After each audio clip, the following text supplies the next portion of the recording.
今回は夏目漱石、孤独の中で書く理由を見つけた漱石は、ここから作家として生きていきます。それでは聞いていきます。人は時に失ってからしか見えない道がある。夏目漱石、日本近代文学を切り開くことになる作家。だが、その人生の始まりは決して穏やかなものではなかった。生まれてすぐ養子に出され、理由もわからないまま家を離れる。数年後に戻されたが、そこに帰る場所はなかった。家族の中でどこか浮いている感覚だけが残った。幼い心に刻まれた疎外感はその後も消えることはない。漱石は早くから孤独を知ることになる。そしてその孤独はやがて彼の思考を深くしていく。人の心の奥を見つめる視線はこの頃から静かに育っていった。学校では優秀だった。だが明るい少年ではない。周囲の喧騒の中にいても一歩引いた場所から世界を見ていた。冷静でどこか寂しい。その視線は人の内側を見抜くようでもあった。やがて漱石は言葉に惹かれていく。漢詩、俳句、文章、言葉の中にだけ自分の居場所を見つけられる気がした。特に俳句、たった17音の中に世界が凝縮されている。そう感じた瞬間、心が強く動いた。この頃、正岡子規と出会う。明るく、情熱的で、まっすぐな男。漱石とは正反対だった。だが二人は惹かれ合う。子規は漱石の才能を見抜いていた。お前は書ける。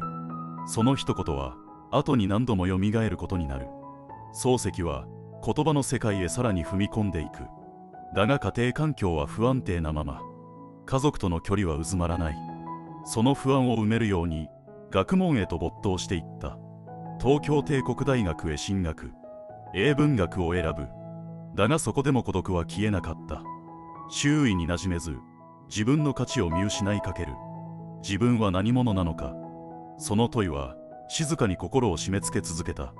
英文学は広く、深い。理解しようとするほど自分の未熟さが浮き彫りになる。完璧を求める性格が自分を追い詰めていく。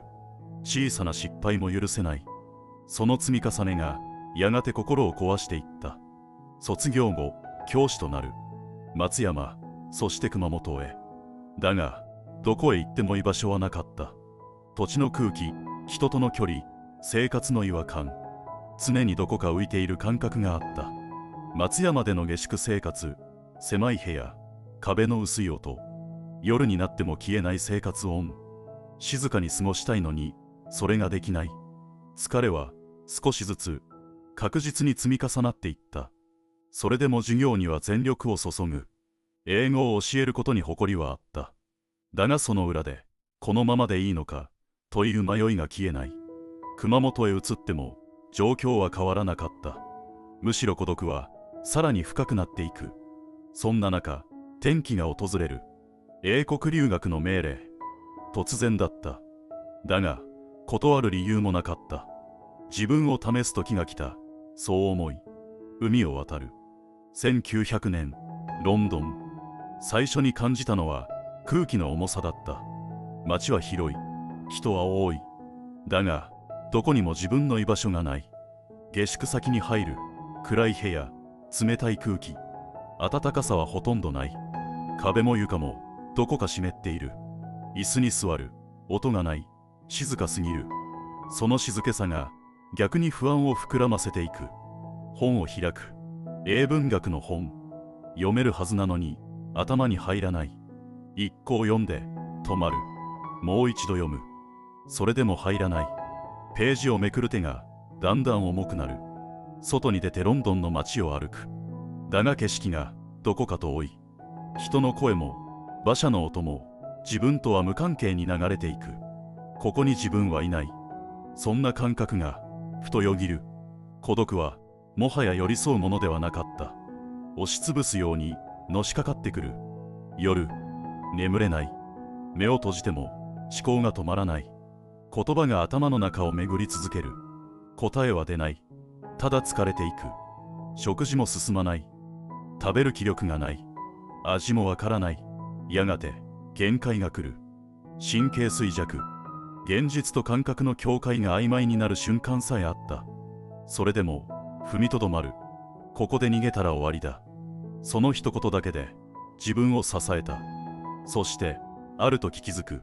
この苦しさ、この孤独、このどうしようもない感覚、これこそが人間なのではないか。文学とは人間そのものだ。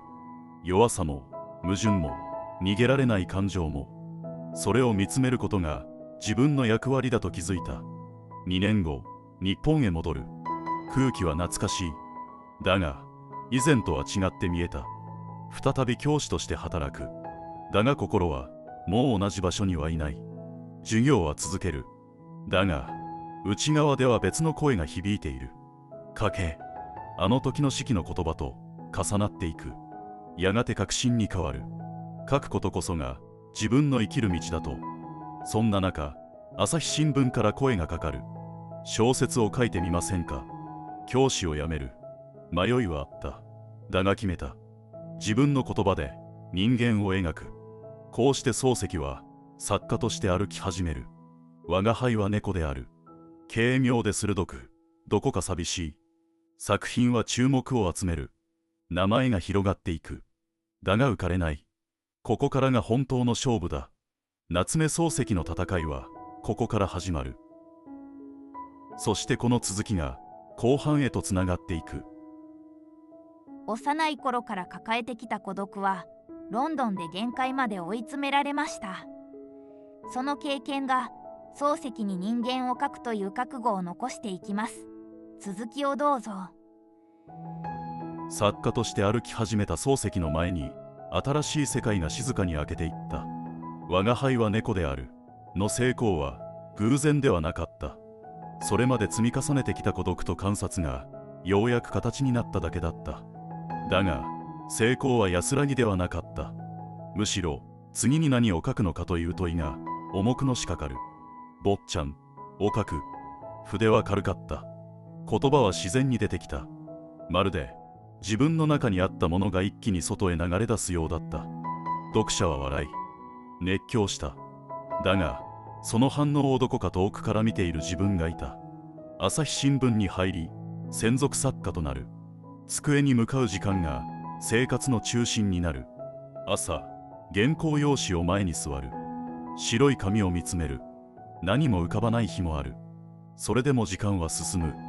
締め切りは待ってくれない。夜になる。書き終えた原稿を置く。だが安心はしない。次の原稿がもう始まっている。草枕を書く。言葉を削り余白を残す。人ではなく空気を書くような感覚だった。だがそれは全ての読者に届くものではなかった。理解されないことがどこかで引っかかる。自分は誰に向けて書いているのか。問いは消えない。漱石の中には2つの流れがあった。読まれるための言葉、自分のための言葉。どちらかを選べばどちらかが濁る。両方を取ろうとすればどこか歪む。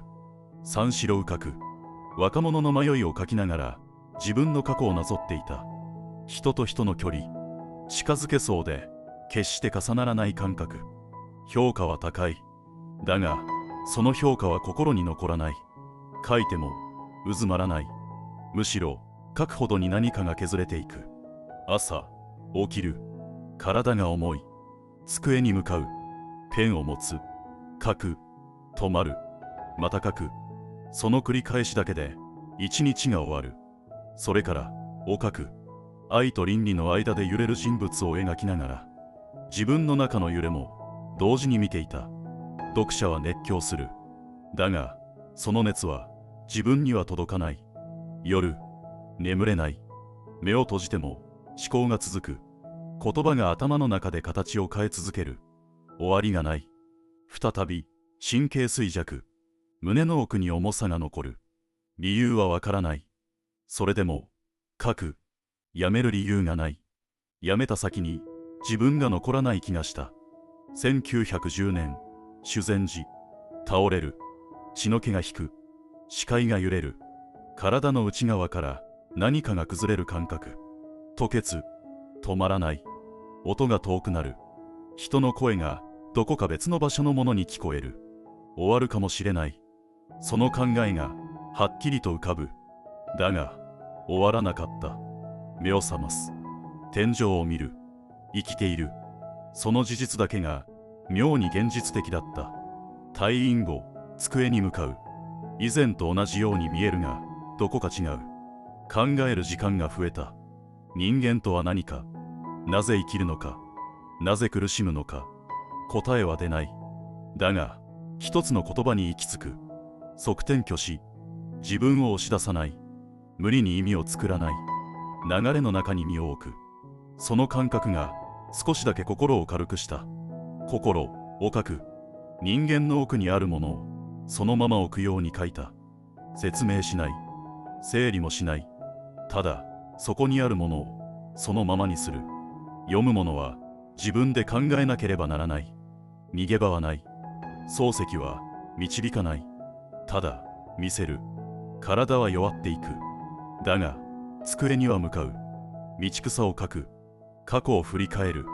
幼い頃の感覚がはっきりと浮かぶ。あの時感じた居場所のなさ。それはずっと消えていなかった。明暗を書き始める。人間の関係をさらに深く描こうとする。だが途中で止まる。体がついてこない。1916年、静かな最後だった。誰かに語りかけるでもなく、何かを残そうとするでもなく、ただ終わった。だが残ったものは消えない。ページを開く。言葉がある。そこにいる。問いがある。答えはない。だから読む。もし漱石の言葉が少しでも残ったなら、それはきっとあなたの中にも同じ問いがあるから。人間とは何か、その問いは今も続いている。それではまた次回の主役でお会いしましょう。